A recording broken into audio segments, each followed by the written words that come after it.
I have suffered because of indulgence, but still, tatra tapan. Person forgets it. Gata smritir. And then a person keeps trying to enjoy and gets tapan. Asadya maithunyam agaragyaha.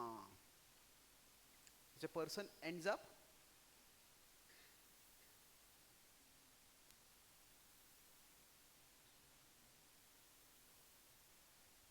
Sorry मैं गया मैं ठीक है, class Hindi में है आज, okay.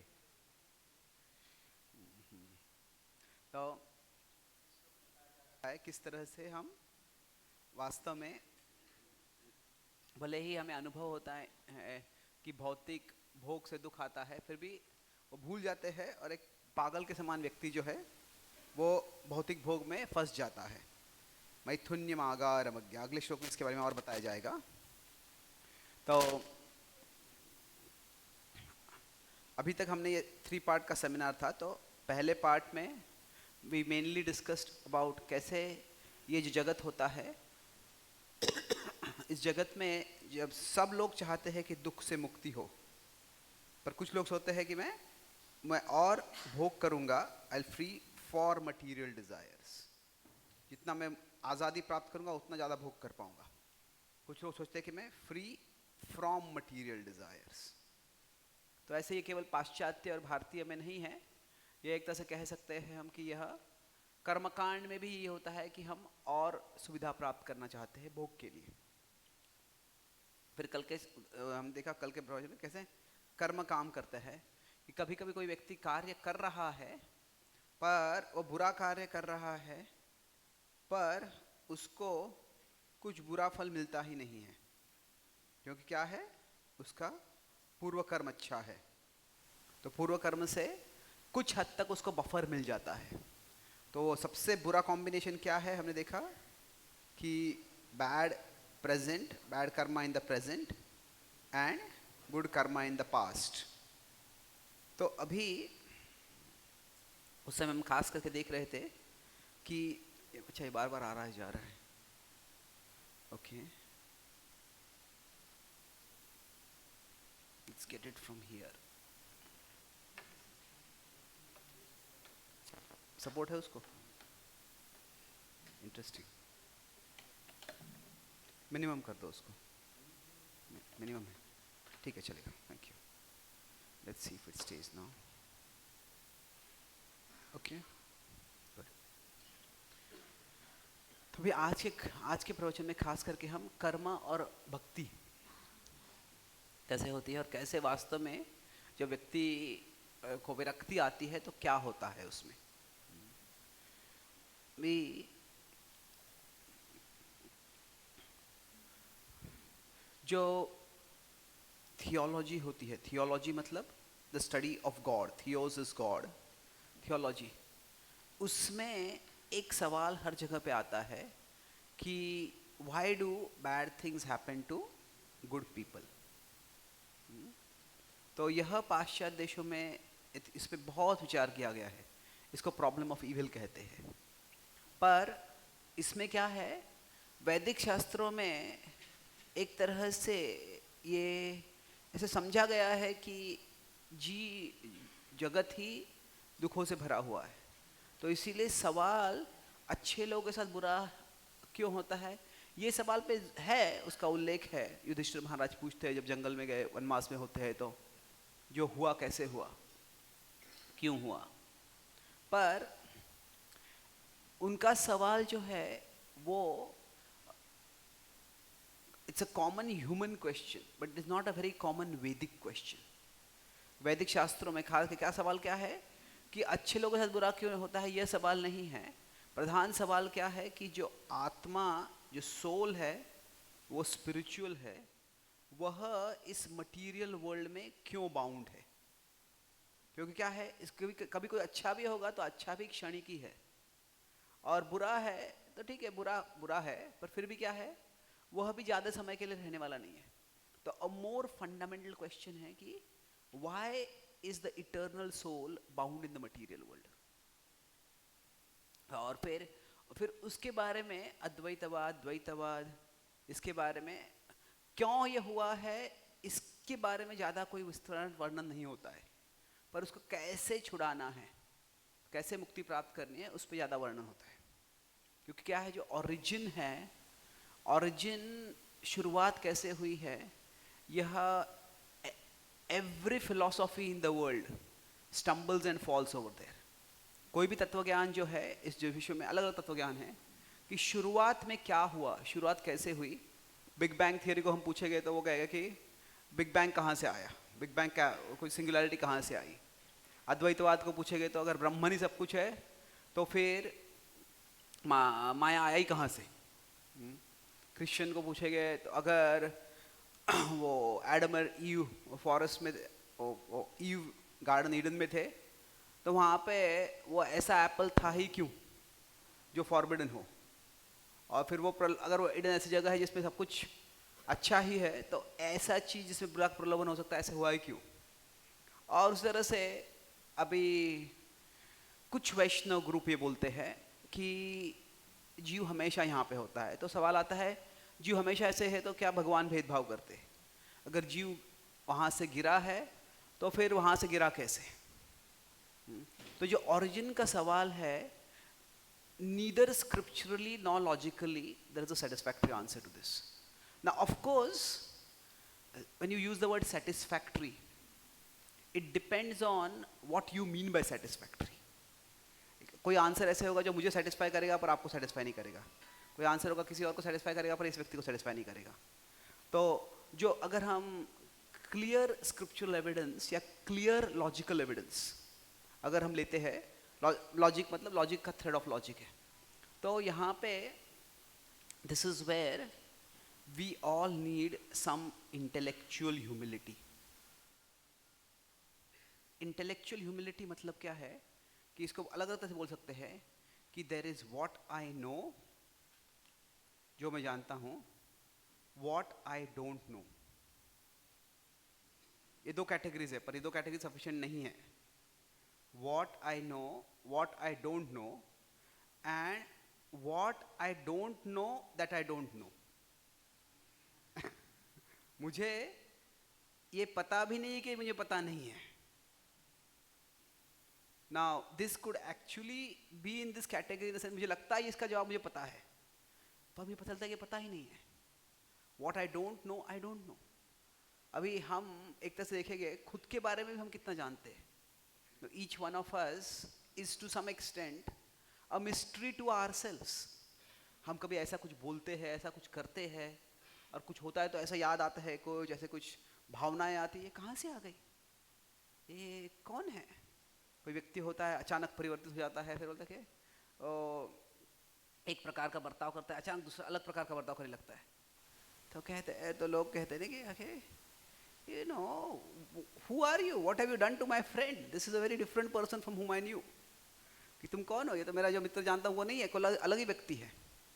तो क्या है, इस जगत में बहुत कुछ है जो हम जानते भी नहीं है और हमको पता भी नहीं है, हम जानते नहीं है।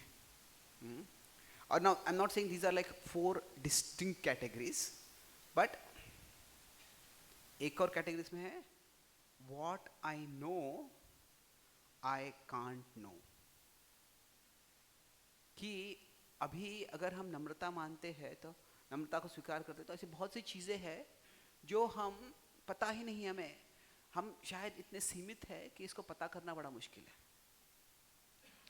तो इसलिए जो ट्रेडिशनली शास्त्रों में अनेक वैदिक ग्रंथों में लगभग 1 लाख वर्सेस है। अगर कोई सवाल हमारे जो आचार्य है, हमारे जो ऋषि मुनि हैं, अगर वो उस सवाल को 2 things, is a question important, is a question answerable। अगर कोई सवाल महत्वपूर्ण है और उसका जवाब मिल सकता है तो फिर ज़रूर उस पर जवाब देते थे, पर उसके बारे में कुछ विश्लेषण करते थे। तो अगर कोई सवाल ऐसा है जिस पे it's important and it's answerable, तो कुछ ऐसे हो सकता है कि अनइम्पॉर्टेंट है और अनआंसरेबल है। कि किसी को पूछेगा कि तुम्हारे सिर पे कितने बाल है, तो अभी कौन गिनने वाला है उसको? क्या गिन सकते हैं? शायद गिन सकते हैं, फिर एक प्रभुपाद जी का कंपाइलेशन है, स्टूपिड क्वेश्चंस परफेक्ट आंसर्स। तो लोग प्रभुपाद जी को ऐसे मूर्ख सवाल पूछा करते थे, और प्रभुपाद जी को एक से पूछा, Swami ji how many windows are there in the next room? Prabhupada ji next question. तो प्रभुपाद जी कुछ ध्यान ही नहीं दिया उसकी ओर। ऐसा क्या है कि there are some questions which are neither they are neither important nor are they answerable. तो हमारे इसके पहले कितने जन्म हुए हैं किसको पता है अभी? ये परमात्मा को पता है, पर अगर हमारा परमात्मा संदर्भ होगा तो क्या वो सवाल हम पूछने वाले हैं? कब मुझे मुक्ति होने वाली है, कब मैं आपके पास आ सकता हूँ, कब मैं शुद्ध हो सकता हूँ, वो सवाल ज़्यादा महत्वपूर्ण है। तो क्या है कि कुछ सवाल ऐसे होते हैं, they may be answerable but they may not be important. अनेक सवाल है जो हम पूछ सकते हैं, और क्यूरियोसिटी अच्छी है, जिज्ञासा अच्छी है, पर प्रभुपाद जी बोला करते थे क्यूरियोसिटी कंस्ट्रक्टिव होनी चाहिए। प्रभुपाद जी एक प्रोफेसर के साथ जा रहे थे, तो तभी मॉर्निंग वॉक पे, तो उसने कहा, प्रभुपाद जी ने पूछा, what is the current scientific knowledge about the soul? वैज्ञानिक रूप से हम आत्मा के बारे में क्या जानते हैं? तो उसने कहा कि अभी वैज्ञान के बात, पुट इट डाउन, विज्ञान के माध्यम से अभी हम आत्मा के बारे में कुछ नहीं जानते। What is this?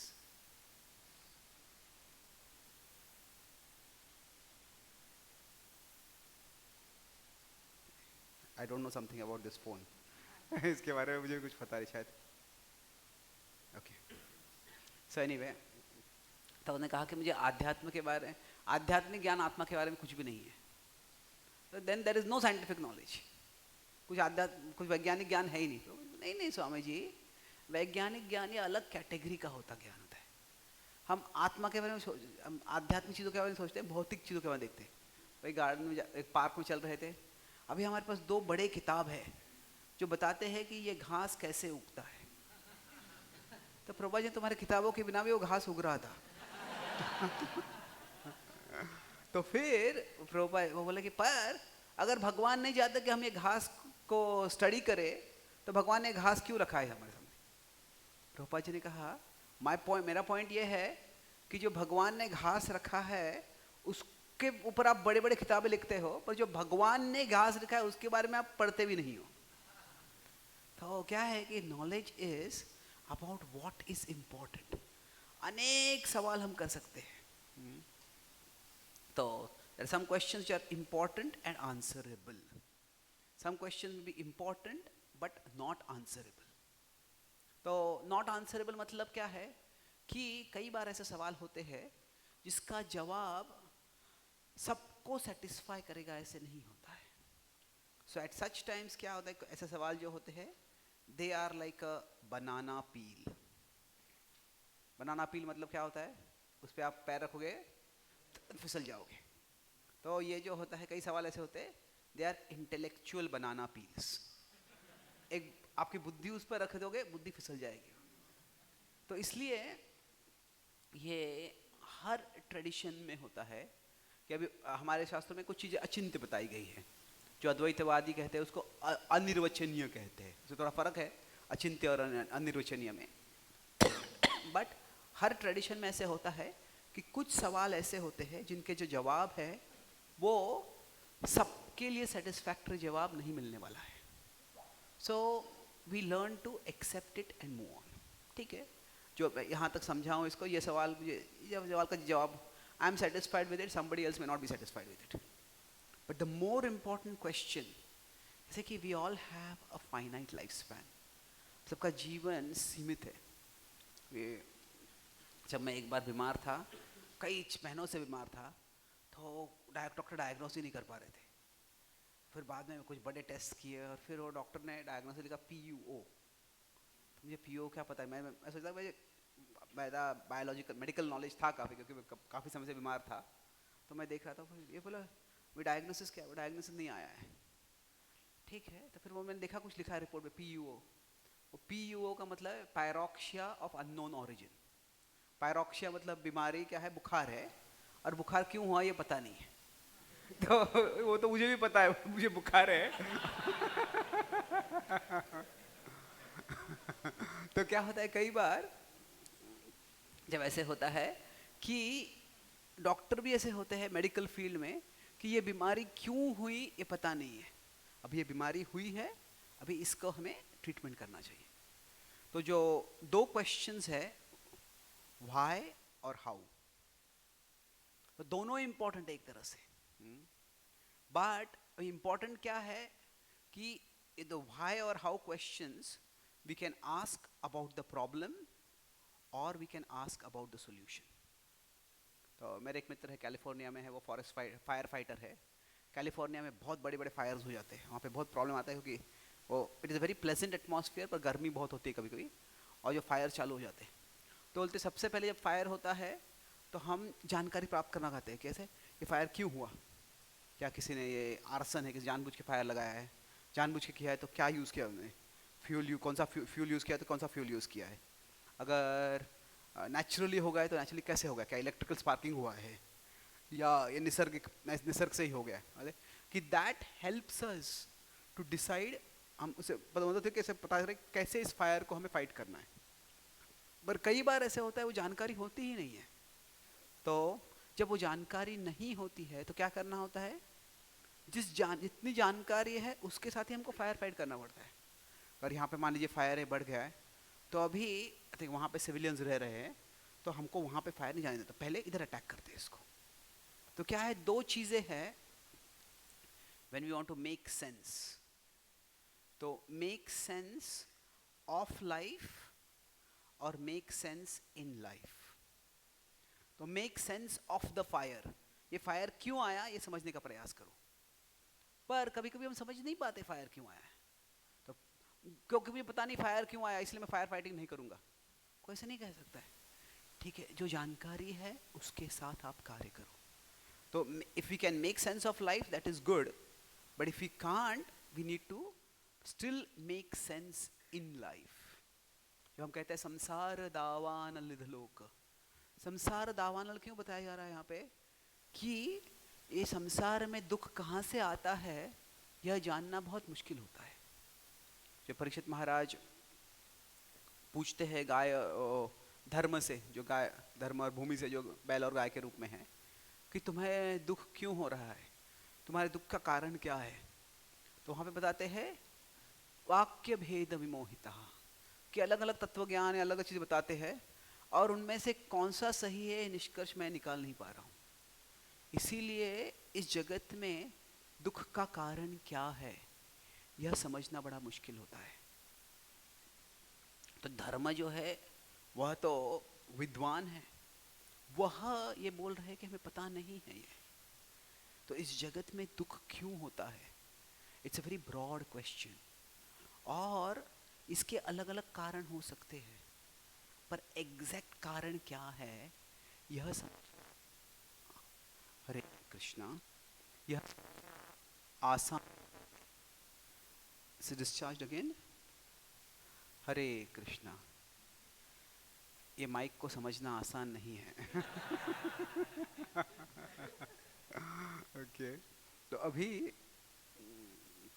जो है हर एक जो, this is the topic, origin के सवाल पे क्यों गया मैं यहाँ पे, एज अ पर्टिकुलर रीजन। सी, इन बुद्धि का एक लक्षण है कि आस्क क्वेश्चंस, जो बुद्धिमान व्यक्ति होता है वो सवाल पूछता है, पर उससे महत्वपूर्ण क्या है, आस्क कंस्ट्रक्टिव क्वेश्चंस। मतलब कंस्ट्रक्टिव मतलब क्या है, जो सवालों का ऐसे सवाल पूछो जिनके जवाब से कुछ सकारात्मक होगा। तो अभी जगत में दुख क्यों है,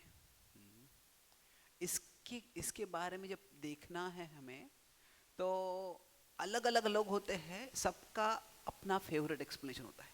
अभी तत्व ज्ञान पे नहीं जाते हैं, अभी कम्युनिज्म होता है, अभी आज हम शास्त्रों के तत्व ज्ञान नहीं आते। आजकल के समाज में देखे गए कुछ लोग कहते हैं कि कम्युनिस्ट कहे गए, जो अमीर लोग हैं बहुत पैसा कमाते हैं, सबको बांटते नहीं है पैसा, तो क्या है, जो इनकम इनइक्वालिटी है यह सारे दुखों का कारण है। अगर अमीर लोग पैसे दे देंगे सबको, सबके पास समान पैसा होगा, तो फिर सारी समस्याओं का हल हो जाएगा। कुछ लोग कहते हैं, कैपिटलिस्ट लोग कहते हैं क्या है, तो लोग के पास टैलेंट है, टैलेंट को एनकरेज नहीं करते आप। जो लोग समाज को परिवर्तित कर सकते हैं उन पे इतने नियम लगा देते हैं, इतने सारे रिस्ट्रिक्शन लगा देते हैं, और उसके कारण कुछ आगे नहीं बढ़ता है। तो सब लोगों के अपने अपने फेवरेट एक्सप्लेनेशन होते हैं समाज में समस्या क्यों है। Just given 2 examples. जैसे अभी इंडिया 20 वर्ल्ड कप में हार गया था, T20 में जीत गया, पर उसके पहले तो बड़े वर्ल्ड कप में हार गया था वो। तो तभी इंडिया क्यों फाइनल में हार गया? अभी सब लोगों के अलग अलग थियरी थे।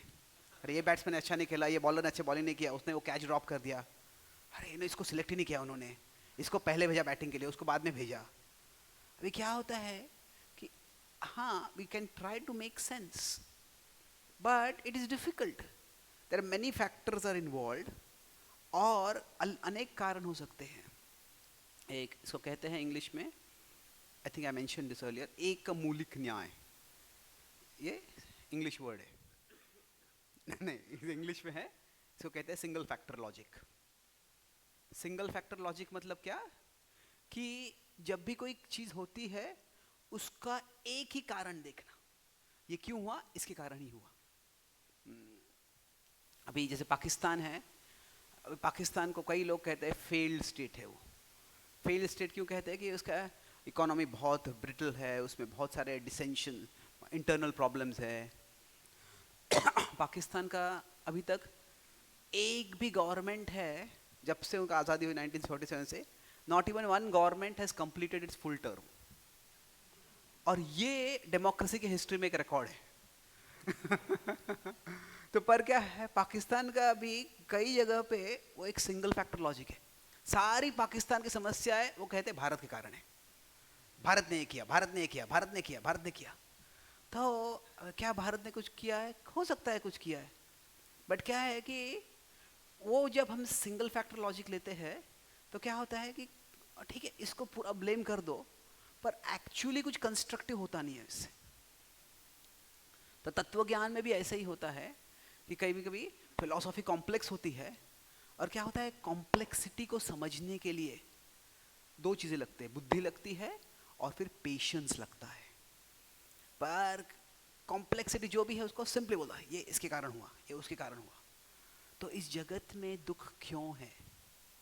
तो इसके अनेक कारण हो सकते हैं। बोला कि कर्म के कारण है, ठीक है, कर्म के कारण है, जीव भगवान के खिलाफ गया उसके कारण है। पर जो जीव भगवान के पास आ रहे हैं उनके जीवन में भी दुख है, उनके। तो कई बार क्या होता है कि we can all try to come up with explanations, and we can quote shastra also to try to come up with the explanations, but basically there has to be a certain level of humility. नम्रता जरूरी है कि हम इस जगत में दुख, precisely ये दुख यहाँ पे क्यों आया, उसको समझना बड़ा मुश्किल होता है। इसका ये मतलब नहीं कि हम समझने का प्रयास नहीं करते हैं, जरूर हमारे बुद्धि से हम समझने का प्रयास करते हैं। अगर हम देखते हैं भगवद गीता में, I'll give 2 examples of this approach, कि एक है कि when there is suffering, एक था philosophical approach और दूसरा है practical approach। अभी जब अर्जुन युद्ध करने से हिचकिचाते हैं तभी कृष्ण क्या करते हैं, कृष्ण तभी अर्जुन को बोलते हैं कि पूरी भगवद गीता बोलते हैं, पर भगवद गीता में कुछ कृष्ण कोई फ्लैशबैक नहीं देते। आपको पता है मूवीज में फ्लैशबैक होता है, ये दोनों लोग झगड़ा कर रहे हैं, युद्ध करने वाले हैं, तो फिर युद्ध के पहले ही फ्लैशबैक होता है, ये व्यक्ति ऐसे बड़ा हुआ, वो व्यक्ति ऐसे बड़ा हुआ, और दोनों में ये झगड़ा हुआ था, फिर झगड़े से कुछ हुआ नहीं, फिर ये हो गया, फिर ये हो गया, और अभी फिर come back to the present कि अभी ये युद्ध हो रहा है। तो कृष्ण सर्वज्ञ हैं, कृष्ण कहते हैं वेदाहम समतीतानि, मुझे, मैं सब कुछ जानता हूँ। पर कृष्ण अर्जुन को कोई फ्लैशबैक नहीं देते हैं कि भीष्म पूर्व जन्म में ये थे, तुम पूर्व जन्म में ये थे, तुमने ये किया था, भीष्म ने ये किया था, इसके कारण अभी ये परिस्थिति आ गई है जिसके कारण तुम्हें युद्ध करना पड़ रहा है। तो the principle I am talking here is, क्या है कि हम हमारे शास्त्रों और आचार्य को देख सकते हैं कि when the problem of suffering comes, how do they resolve it? जब दुख का समस्या आती है तो वो कैसे उसका सामना करते हैं। तो कृष्ण एक तरह से कुछ भी वो परिस्थिति क्यों आई है इसका एक्सप्लेनेशन नहीं देते हैं। या ऐसी परिस्थिति क्यों आई है, आपने कई बार गीता सार देखा होगा, लिखा होता है, लोगों के घरों में होता है, दुकान में होता है, जो हुआ वो अच्छा हुआ, जो हो रहा है वो अच्छा हो रहा है, जो होने वाला है वो भी अच्छा ही होगा। अब ये सुनने के लिए अच्छा लगता है पर गीता में मैंने कई बार गीता पढ़ी है। जो भक्त में मित्र है, इस्कॉन में है, इस्कॉन के बाहर है, गीता के स्कॉलर्स है, उनसे भी पूछा है मैंने कि किसी को कोई भी ऐसा श्लोक स्पॉट नहीं कर पाया which comes anywhere close to this. क्योंकि गीता का फोकस ये नहीं है कि क्या हो रहा है, गीता का फोकस है क्या करना है। अर्जुन का सवाल क्या था? पृच्छामि त्वाम दैव सम्मूढ़ चेतः। क्या वो सवाल था?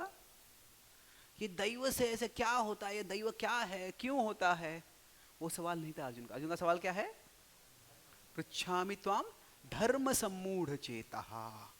तो बेसिकली क्या है, हमारे जीवन में दो चीजें हैं, व्हाट हैपेंस टू अस, जो हमारे साथ होता है, और दूसरा है व्हाट हैपेंस थ्रू अस, हम क्या करते हैं। तो इन दोनों में गीता का फोकस कौन सा है? हाँ, एंटायरली सेकंड है ये फोकस, व्हाट हैपेंस थ्रू अस, कि हमारे साथ जो भी हुआ है वो हुआ है। अभी मेरे सामने ये दावानल है, ये अग्नि है, अभी क्या करना।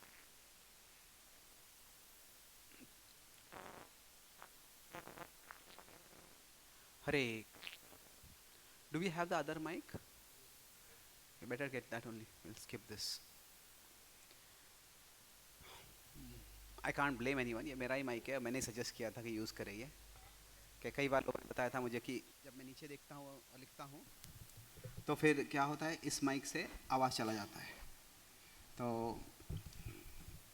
कुछ वक्त बोले थे कि सुनना मुश्किल आता है जब मेरा मुंह चला जाता है। दूसरे वक्त ने बताया कि समझना आसान हो जाता है क्योंकि हमको कारण मिलता है ना समझने का प्रयास करें हम। So anyway, okay, which mic is on now? Okay.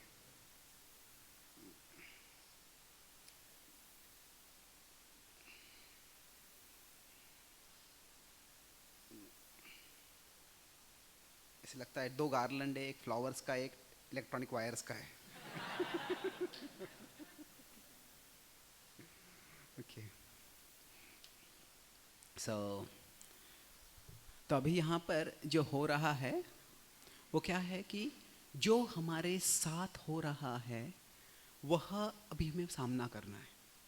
That is the basic point of life. जो भी हुआ है उसका अभी हमें सामना करना है। अभी वो सामना कैसे करना है? दूसरा उदाहरण देखता हूँ, कैसे जब भगवद गीता के बाद जो युद्ध शुरू होता है उसके 13वें दिन अर्जुन के साथ एक बहुत बुरा हादसा हो जाता है। क्या होता है? अभिमन्यु का वध हो जाता है। और कैसे होता है? उस दिन 11वें दिन से ही जो कौरवों ने योजना बनाई होती है कि वो युधिष्ठिर को गिरफ्तार करेंगे। द्रोण से दुर्योधन ने ये वचन मांगा था, मैं तुमको अभी कमांडर बनाया हूँ, तुम युधिष्ठिर को गिरफ्तार करो। और 11वें 12वें दिन दोनों दिन प्रयास करता है पर अर्जुन लास्ट मोमेंट पे आके द्रोण को रोक देते हैं। तो 13वें दिन वो क्या योजना करते हैं कि एक सुशर्मा नाम का राजा होता है, वो अर्जुन को चुनौती देता है और अर्जुन को दूर लेके जाता है। और दिन के शुरुआत में वो चक्रव्यूह नहीं बनाते।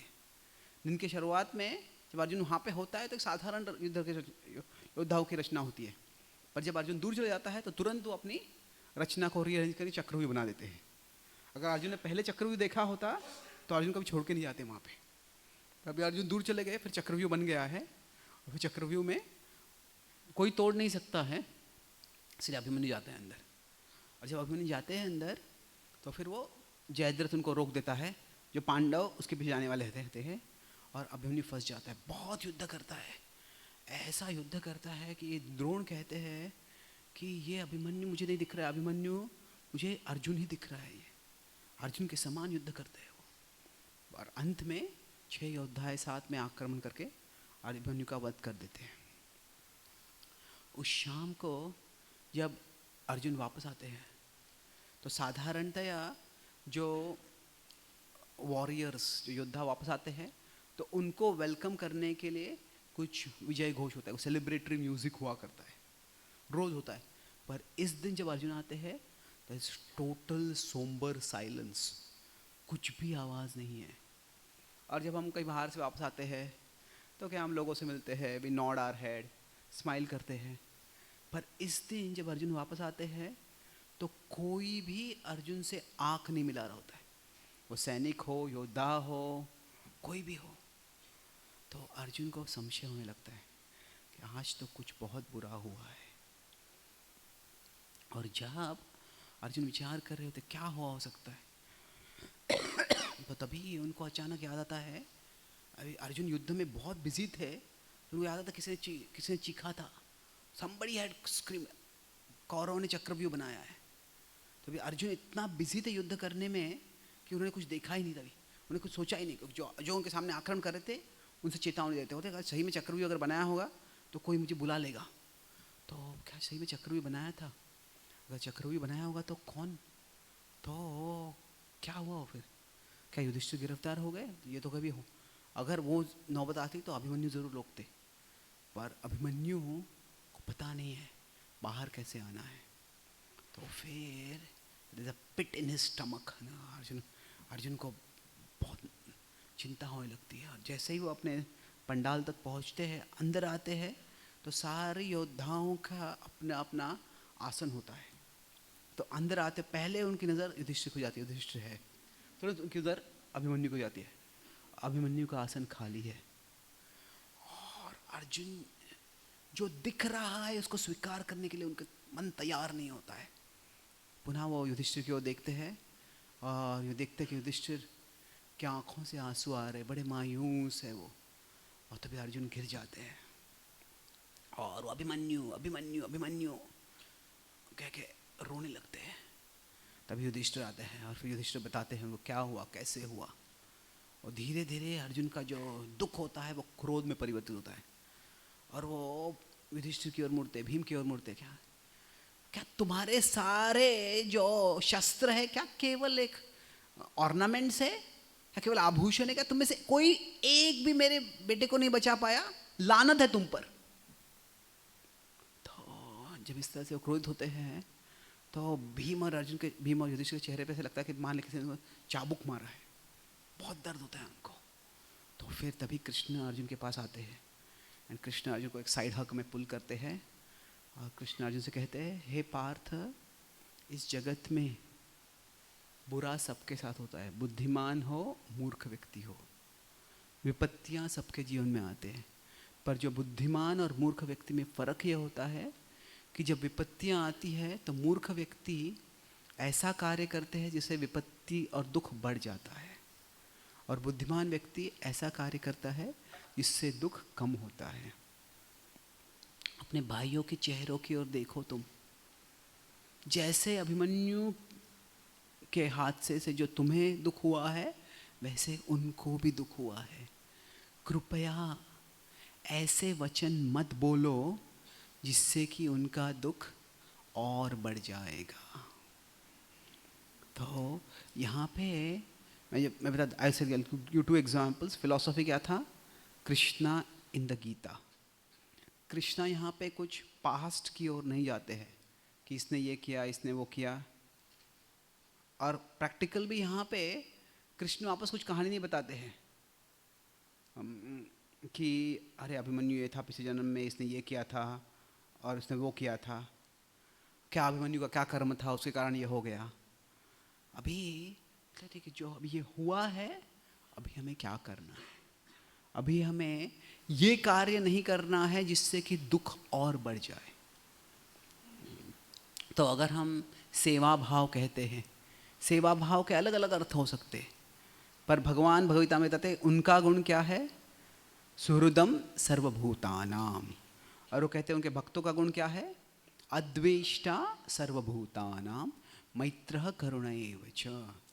तो कृष्ण और उनके जो भक्त होते हैं का भाव क्या होना चाहिए? Well wisher.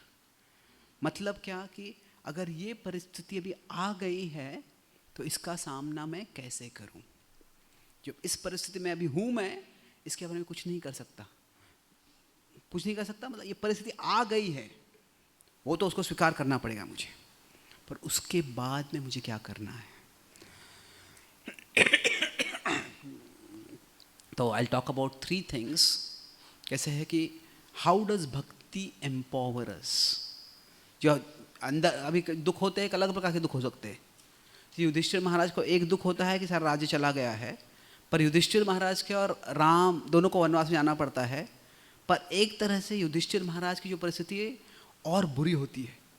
क्यों? क्या होता है, राम तो बिना उनने कुछ गलत किया उनको वनवास में भेजा जाता है, पर युधिष्ठिर जब वनवास में जाते हैं तो क्या होता है, वो उनकी गलती के कारण हुआ है। हम कहते हैं वो शुद्ध भक्त है, हर भगवान की योजना है, वो सही है, पर वो जब विचार कर रहे हैं वैसे मैंने गलती की, तो क्या होता है, जो कोई जिम्मेदार व्यक्ति है, बैड, जैसे बताता कुछ bad things happen to us, वह जो है उसको सहन करना मुश्किल होता है। पर उससे बुरा क्या होता है, अगर बैड थिंग्स हैपन थ्रू अस। अगर मैं कुछ बुरा कार्य कर देता हूं तो उसको समझना, उसको स्वीकार करना वो और मुश्किल होता है। और कोई गैर जिम्मेदार व्यक्ति है, वो कह देगा कि इसने ऐसे बोला था, उसने वैसे बोला था, इसलिए मैंने कर दिया। पर जो गैर जिम्मेदार व्यक्ति होता है वो फिर भी सोचता है कि मुझे ऐसे नहीं करना चाहिए था, तो मैं मुझसे ऐसे गलती कैसे हो गई। तो इसीलिए जो राम का वनवास था, राम्स एग्जाइल, और जो युधिष्ठिर का एग्जाइल था, इनमें एक तरह से युधिष्ठिर का एग्जाइल जो था, इट इज मोर पेनफुल, क्योंकि उसमें गिल्ट भी था एक कि अरे मैंने ऐसे, मेरे कारण ही सबको, और न केवल मेरे लिए हुआ है, सबके लिए हुआ है ये, तो ये बुरी चीज़ है। पर जो है हमें, so I'll talk about 3 principles by which we can face suffering and how bhakti can help us in these principles. So I'll talk about an acronym ACT. A है सबसे पहले accept। सबसे पहले हमें स्वीकार करना है, जो हुआ है वो हुआ है। क्यों हुआ है?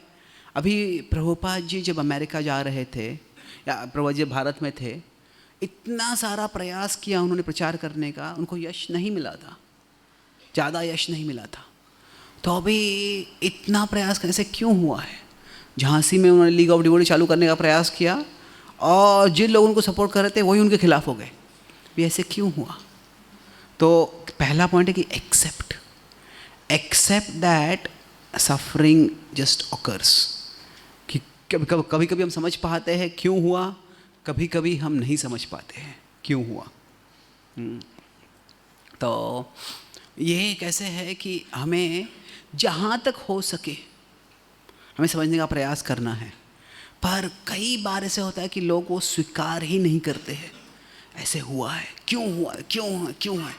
अगर वो स्वीकार नहीं करते हैं तो फिर बहुत सा जो मन का जो एनर्जी है उसमें चला जाता है, ऐसे क्यों हुआ, ऐसे क्यों हो रहा है, ऐसे क्यों। ओके, वो जो है, आपको पता ये आई क्यों, उसको आप कह सकते आई क्यों।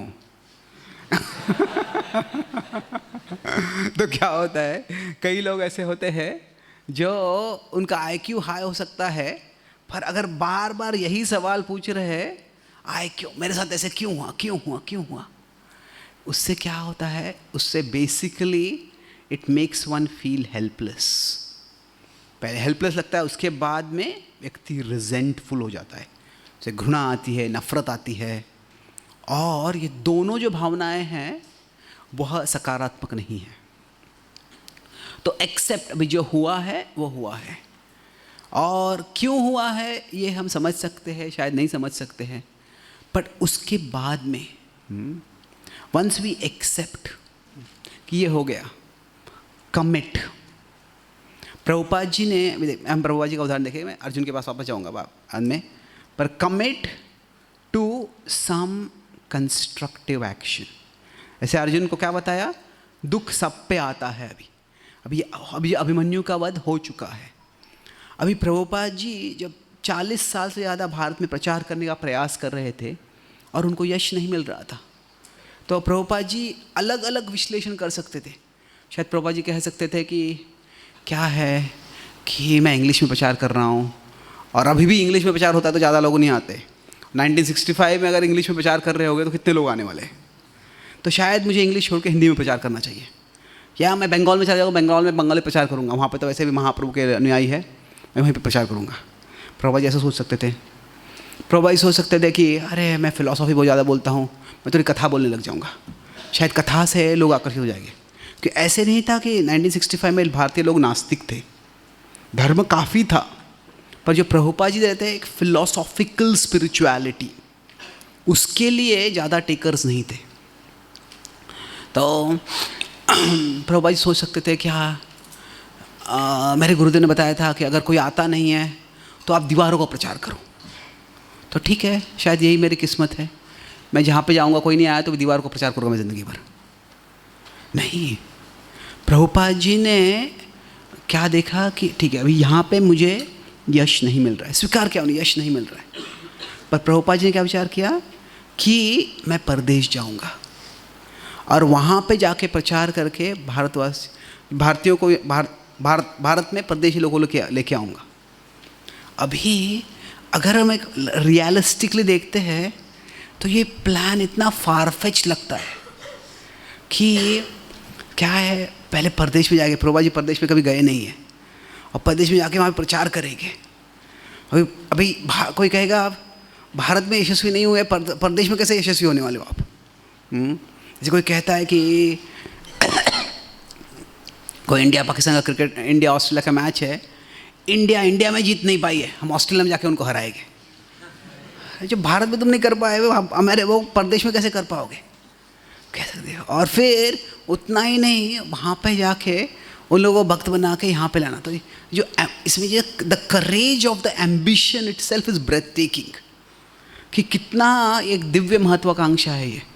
पर यहाँ पे I will make a more philosophical point कि कैसे है कि प्रभुपाद जी अभी Indians uninterested in philosophical spirituality, ये क्या है, ये माया का परिणाम है। और Indians infatuated by the white skin, by the West, by the white skin, by the fair skin, ये भी माया ही है।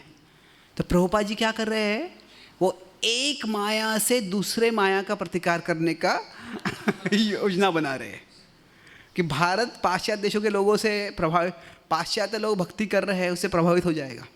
ये क्या है, ये भी एक तो माया ही है। और कह सकते हैं कि आप कह सकते हो कि भारतीयों को सिखा दो कि आप पाश्चात्य देशों से आप इतना आकर्षित क्यों होते हो, वो भी एक सोल्यूशन हो सकता है।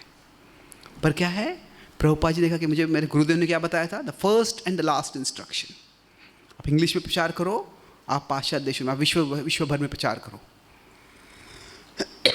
तो Prabhupada committed himself to a constructive course of action.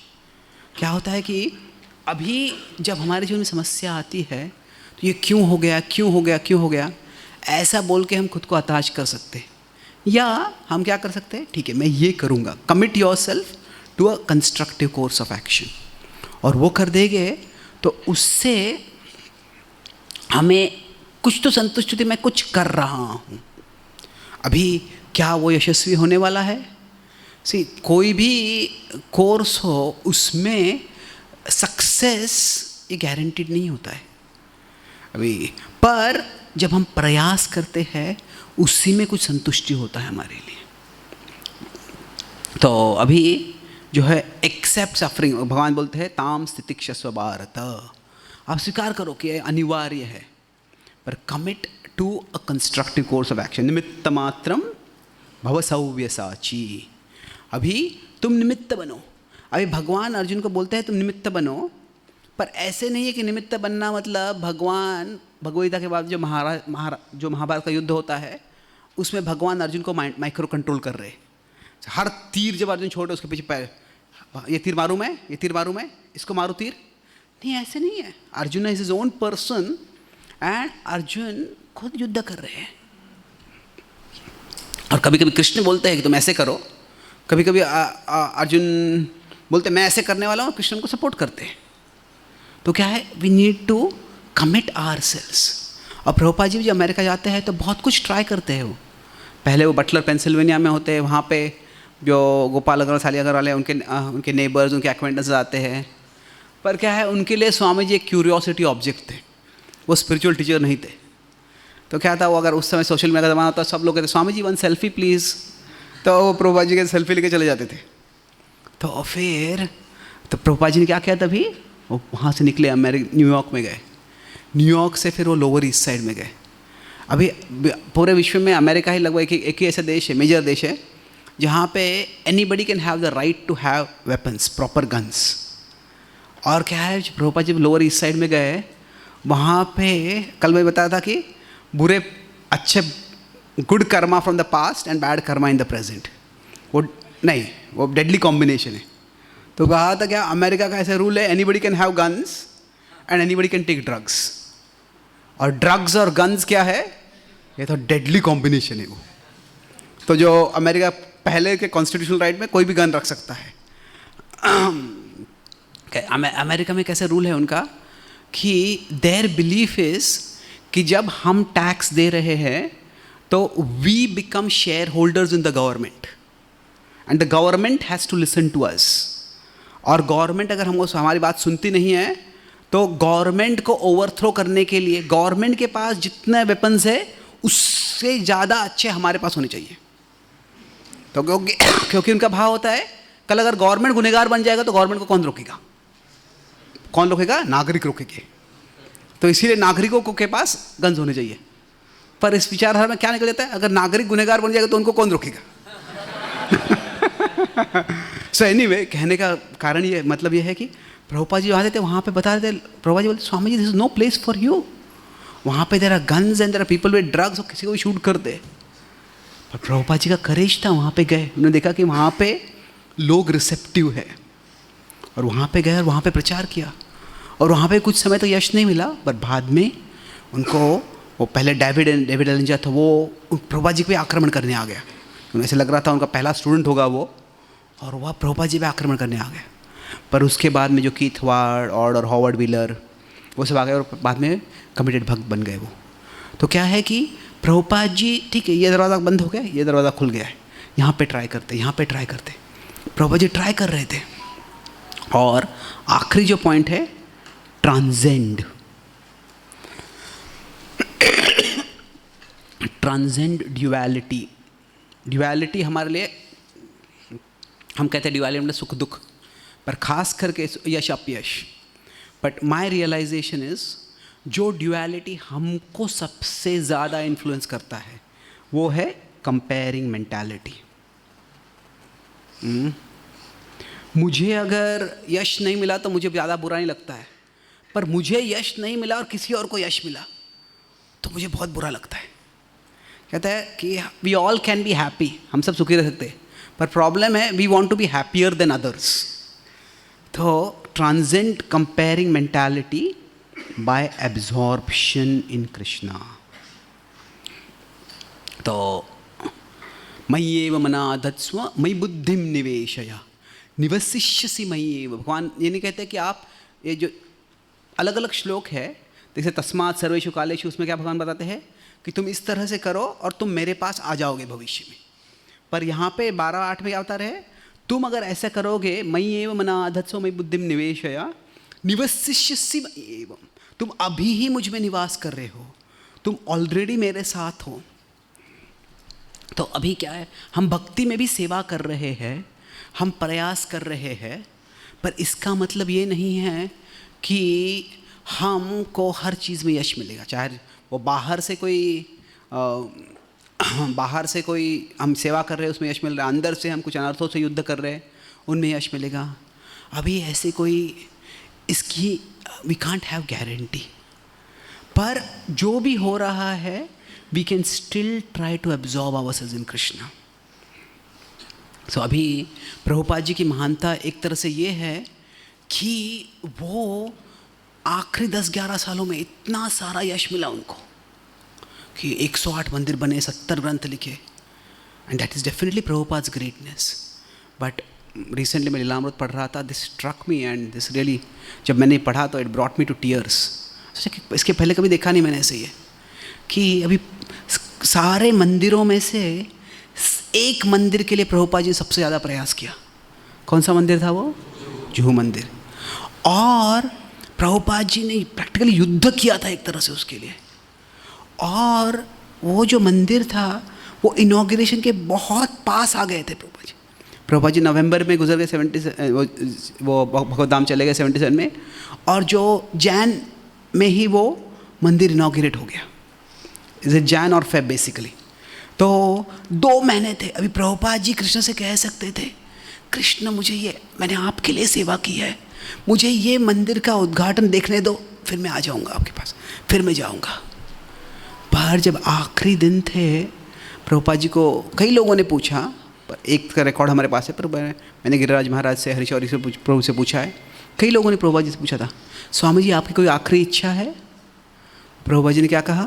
कुछ इच्छा नहीं है. So this is so amazing कि अगर हम कोई प्रोजेक्ट करते हैं, उसमें बहुत इन्वेस्ट करते हैं और अभी यश मिलने वाला है, पर उस समय अगर हम वहाँ पे नहीं हो सकते तो वो दुख होता है एक तरह से. पर प्रभुपाद जी, उनका जो प्राइमरी कनेक्शन था कृष्ण के साथ था. मैं बता रहा था किस तरह से, कैसे हम जब इस जगत में होते हैं तो हम भगवान से कनेक्शन है, हमारा यहाँ पे कंट्रीब्यूशन है. तो जो हमारे साथ हो रहा है, जो भी हो रहा है, उसको हमें एक्सेप्ट करना है. जो भी होता है, फिर उसके बाद में we commit to some constructive course of action. और आखिरी है, टी है, ट्रांसेंड, कि भगवान के साथ हमें जो संबंध जोड़ा है हमने, उसमें हमें एब्जॉर्ब होना है. तो प्रभुपाद जी का एक तरह से आर्किटेक्चरल कंट्रीब्यूशन जो था वो था कि जुहू मंदिर बनाते हैं, वो पूरा नहीं हो पाया. ये एक भौतिक दृष्टि से कह सकते हैं पूरा नहीं हो पाया. प्रभुपाद जी ने ही अपने शिष्यों के माध्यम से वो पूरा किया. That is a more complete vision. But फिर भी प्रभुपाद जी स्वयं उसे देख नहीं पाए. But Prabhupada was not attached, कि अगर कृष्ण की इच्छा है तो ये होगा और मैं उसे देख पाऊँगा, कृष्ण की इच्छा नहीं है तो मैं देख नहीं पाऊँगा. पर ये मंदिर मेरा मंदिर नहीं है, ये कृष्ण का मंदिर है. ये आंदोलन मेरा आंदोलन नहीं है, कृष्ण का आंदोलन. कृष्ण के सेवा में मैं, प्रभुपाद वॉज वेरी इंपॉर्टेंट. हमारे फाउंडर आचार्य है, वो प्री एमिनेंट आचार्य है. पर प्रभुपाद जी को पूरा विश्वास था, अगर मैं नहीं कर पाऊँ दूसरे लोग करेंगे ये. तो कभी कभी जब हमारे जीवन में कुछ हो नहीं रहा है, तो जो ये ट्रांसेंड का मतलब क्या है, कि हम कुछ प्लान बनाते हैं, कुछ अंदर से हमें कुछ विकार है, उसके साथ संघर्ष करना है, बाहर से कुछ समस्या है, उनके साथ हमें संघर्ष करना है. तो ज़रूर हम कुछ योजना बना सकते हैं, हम कुछ कर सकते हैं, मैं ऐसे करूँगा वैसे करूँगा. But it is important that we hold our plans lightly and we hold our Lord tightly. Hold our plans lightly, hold our Lord tightly. कई बार क्या करते हैं हम, we hold our plans tightly and भगवान ये प्लान पूरा क्यों नहीं हो रहा है, भगवान को छोड़ देते. Hold our Lord lightly. जब अर्जुन कह रहे हैं करिष्ये वचनम तव, अर्जुन क्या कर रहे हैं, भगवान मैं युद्ध कर रहा हूँ इसलिए नहीं कि मैं क्षत्रिय हूँ और मुझे युद्ध करना है, मैं युद्ध इसलिए कर रहा हूँ क्योंकि ये आपकी योजना है.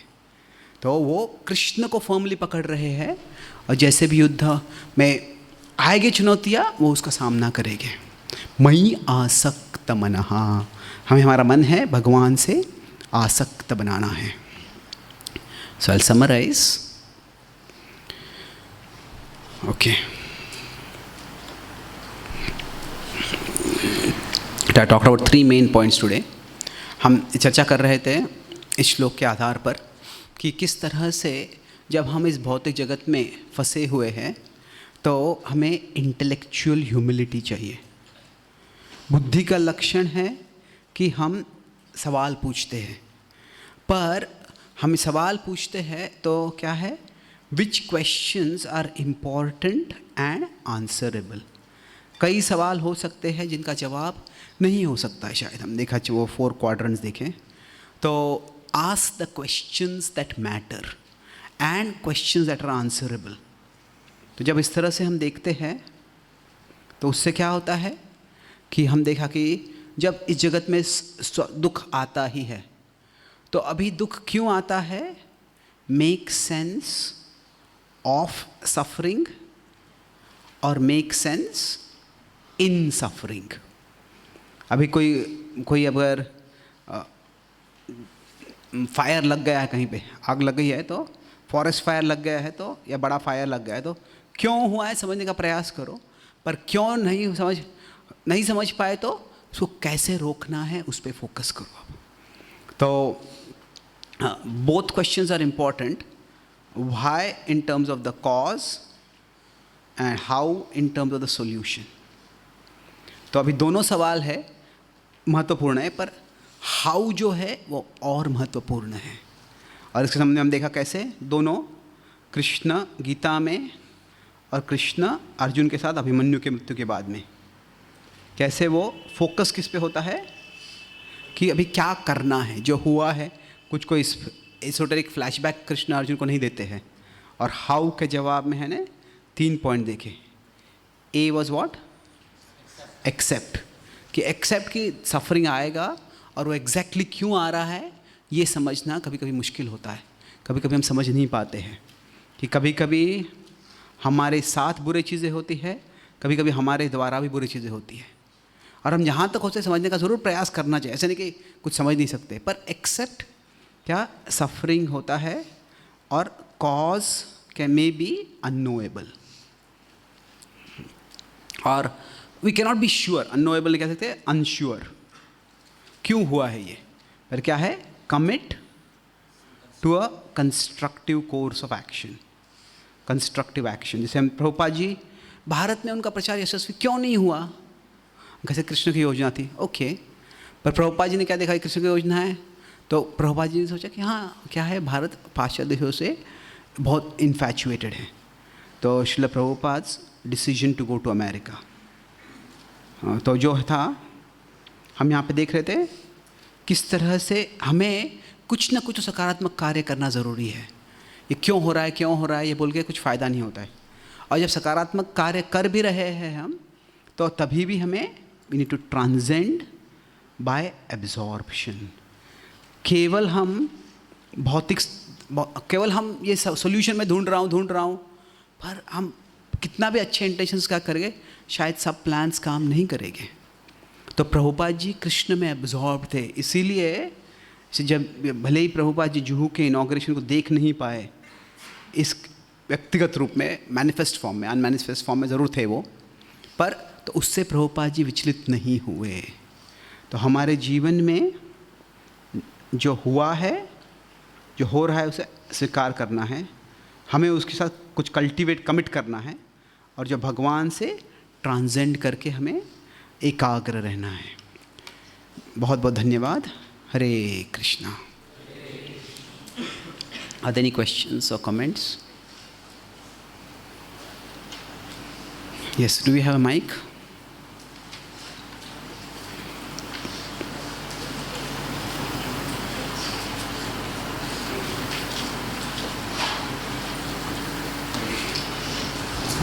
हरे कृष्णा प्रभु जी, बहुत बहुत धन्यवाद।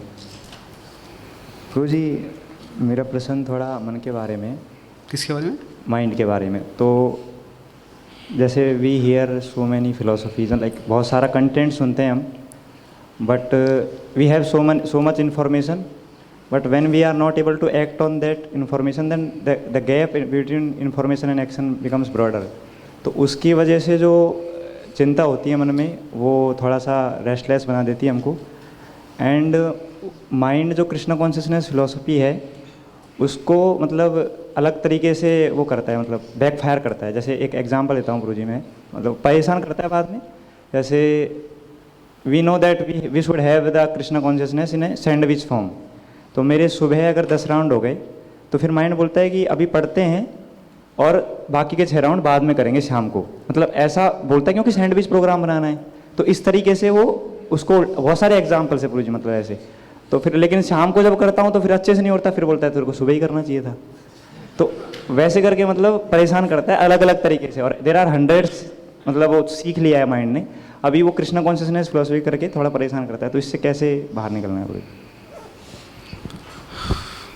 कैसे है कि जो मन है वो एक, उसको शत्रु हम बोल सकते हैं, तो उसके साथ ही रहना है हमको. तो उसको अभी तो the only the enemy metaphor doesn't work. देखिए कैसे इजराइल में वो है हिजबुल्लाह का एक लीडर था नसरल्ला, वो बार बार अटैक कर रहा था. तो इजराइल ने नसरल्ला को सीधा मार डाला. तो कुछ शत्रुओं को मार सकते हैं, पर अगर अभी क्या है, इजराइल सारे मिडिल ईस्ट को तो उड़ा नहीं सकता है, साथ ही उनको रहना है. तो अभी हमें समझना है कि हमें हमारे मन के साथ रहना है. तो एक मेटाफर है मन के लिए, it's enemy, but other is that it is like a child. It is a child that is restless but it's also cunning. ये नादान है पर ये चालाक भी है. तो अगर छोटे बच्चे होते हैं ना, वो बड़े चालाक होते हैं. क्या चीज़ अगर माँ को पूछूंगा तो माँ नहीं बोलने वाली, पर ये मैं पिताजी को पूछूंगा पिताजी हाँ बोल देंगे. और पिताजी बोलेंगे माँ ने मैंने इसको बताया तो ये कर दो भी. तो बच्चे भी चालाक होते हैं. किसे they sometimes know how to play the mother against the father और the father against the mother. तो क्या होता है, तो फिर तभी माता पिता बोलते हैं ठीक है. तो जो माता पिता भी अगर बुद्धिमान हो गए तो फिर क्या समझ, ये बच्चा ऐसे कर रहा है तो क्या है ठीक है, हाँ या ना नहीं बोलेंगे, मैं तुम्हारे माँ को पूछ के बोलता हूँ, मैं तुम्हारे पिता को पूछ के बोलता हूँ. तो बच्चा समझ जाता है कि भाई ये फंसा नहीं सकता ऐसे.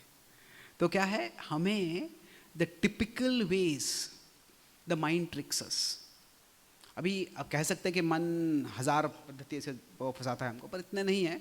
टिपिकली कुछ 4-5 होते हैं, 8-10 होते हैं.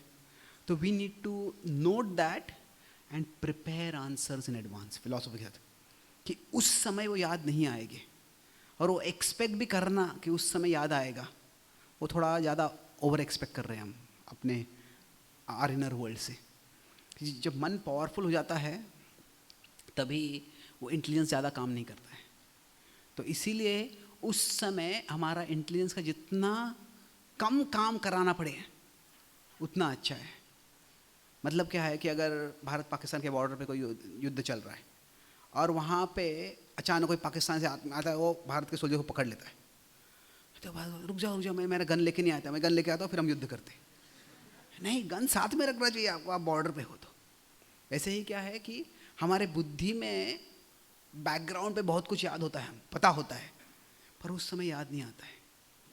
तो अभी एम्यूनिशन स्टॉक में तो बहुत सा एम्यूनिशन होगा, सारा एम्यूनिशन जो होता है, सारे शस्त्र वगैरह होते हैं, वो लेके योद्धा है जो सोल्जर युद्ध नहीं कर सकता, क्योंकि हर जगह पे वो टैंक तो लेके नहीं जाएगा, हर जगह के वो मशीन गन लेके नहीं जाएगा, पर कुछ वेपन्स तो साथ में होने चाहिए हमेशा. तो उसी तरह से क्या है कि जो टिपिकल अटैक हम देखते हैं उसको प्रतिकार करने के लिए we should write down points. अगर आप जैसे बोलते हैं, मन बोलता है अभी जप नहीं हो रहा है, शाम को जप कर लूँगा, तो ठीक है, क्या ये सही है? अभी कभी हो सकता है कि कभी आपका बहुत इंपॉर्टेंट एग्ज़ाम है, आपको बहुत टेंशन है, और फिर अभी जब कर, तो जब में भी मन लग रहा है, भाई पढ़ाई भी नहीं हो पा रही है, फिर sometimes emergency it might be there, but write down.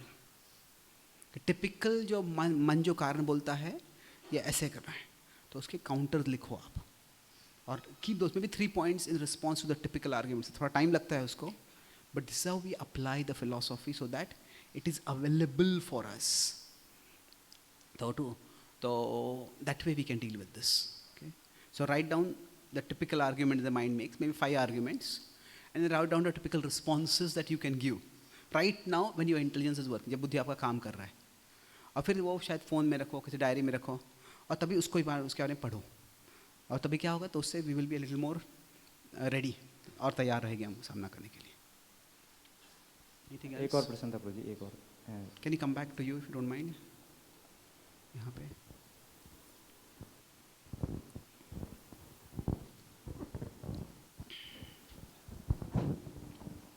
हरे कृष्णा भाई, थैंक यू सो मच भाई जी, आपने बहुत अच्छा एक्सप्लेन किया। वो अर्जुन वाला एग्जांपल मुझे बहुत अच्छा लगा कि एक बार भगवान ने बोल दिया, अभी बार बार वो पूछ नहीं रहा है कि अभी यहाँ बार बार ये बाण मारूँ ये मारूँ।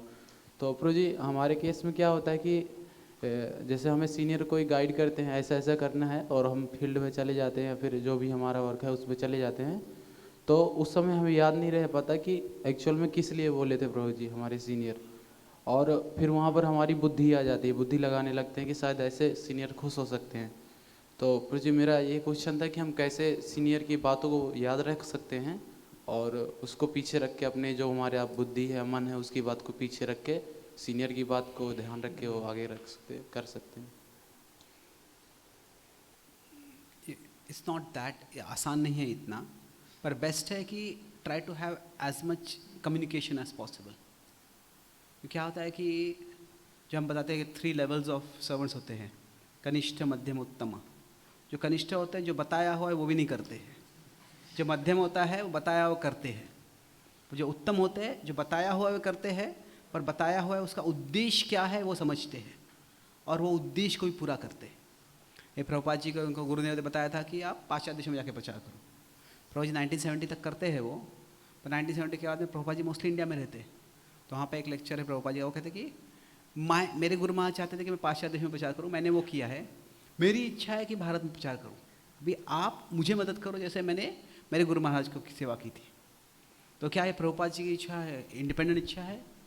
नहीं, प्रभुपाद सारे विश्व में प्रचार करते हैं और देखते हैं कि यहाँ पे मंदिर बनाया गया, वहाँ पे मंदिर बनाया, अच्छा है, तो ये सारे भक्तों के लिए एक फाउंडेशन होना चाहिए जहाँ पे उनको इंस्पिरेशन मिलेगा, जहाँ पे उनको कंसोलिडेशन होगा, वो भारत में ही होगा। इसीलिए प्रभुपाद जी भारत में एनर्जी कॉन्सेंट्रेट करते हैं। तो भक्तिदास ठाकुर का ये उद्देश्य नहीं था कि सिर्फ जाओ कि प्रदेश में जाके प्रचार करो, यहाँ पे एक लेक्चर देखे आओ, वहाँ पे एक लेक्चर देखे आओ, हमें एक विश्वव्यापी आंदोलन बनाना है। तो इसलिए प्रभुपाद जी प्रचार करते कि मैं जो शिष्य है पाश्चात्य देशों में प्रचार करते रहेंगे, पर मैं वो प्रभुपाद जी भी ट्रैवल करते थे, पर प्रभुपाद जी ने अपना बेस इंडिया में बना लिया था। तो क्या है, जितना हम हमारे जो अथॉरिटी है, सीनियर्स है, उनको समझ सकते हैं, तो उससे क्या है, उनका उद्देश्य क्या है, हम समझने का प्रयास करेंगे। और फिर ठीक है, अगर ऐसी परिस्थिति आती है जब हमें कुछ डिसीजन लेना होता है, तो ऐसे हो सकता है कि हम वो डिसीजन अच्छी तरह से लेंगे।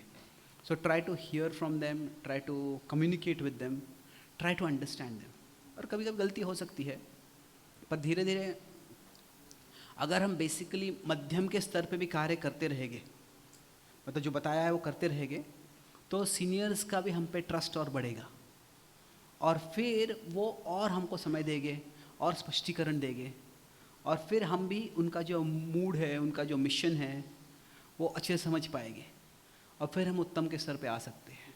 प्रभु जी अक्सर क्या होता है कि जैसे सीनियर कुछ बोलते हैं तो हमारे माइंड को या हमें जो बॉडी को जो अच्छा लगता है वही वही करते हैं, बाकी को छोड़ते रहते हैं, तो उस केस में क्या कर सकते हैं? कैसे है कि इसमें तो ये स्वाभाविक ही है एक तरह से।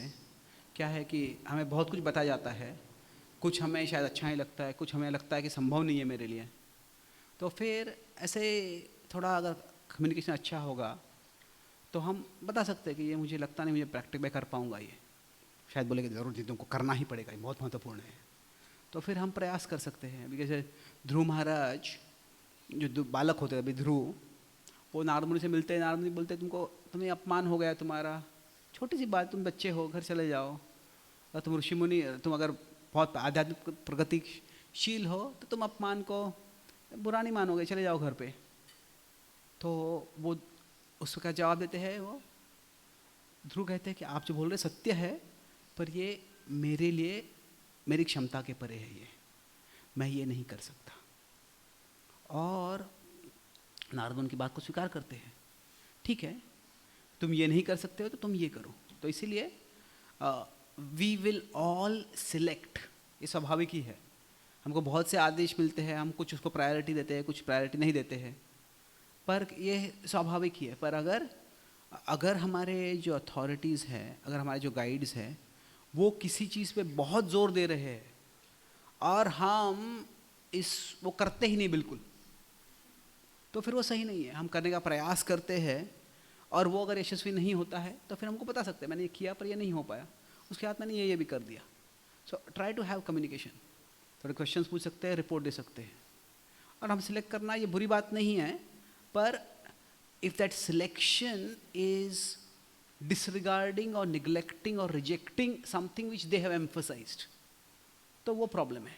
जैसे मुझे प्रभुपाद जी के शिष्य बताया था कि प्रभुपाद जी जो ग्रंथ है वो it's like a treasure mine. कोई ऐसे ऐसे जगह होती है जहाँ पे बहुत से सोना है या जेवर जूवेल्स है जो ज़मीन में गड़े हुए हैं, तो उसमें से कोई भी हम एक इंस्ट्रक्शन उठा सकते हैं, और अगर वो हमारे जीवन में हम उतार लेंगे तो फिर वो हम हमारा जीवन यशस्वी बना सकते हैं। पर अभी शायद हम कुछ भी कर सकते हैं, उनमें से अनेक सेवाएं हैं, पर अगर हमारे जो गाइड्स है हमसे अपेक्षा करें ये सेवा करें, तो हमें वो करने का प्रयास तो करना चाहिए और रिपोर्ट करना चाहिए उसके बाद में। Thank you. यस माता जी, बिहाइंड।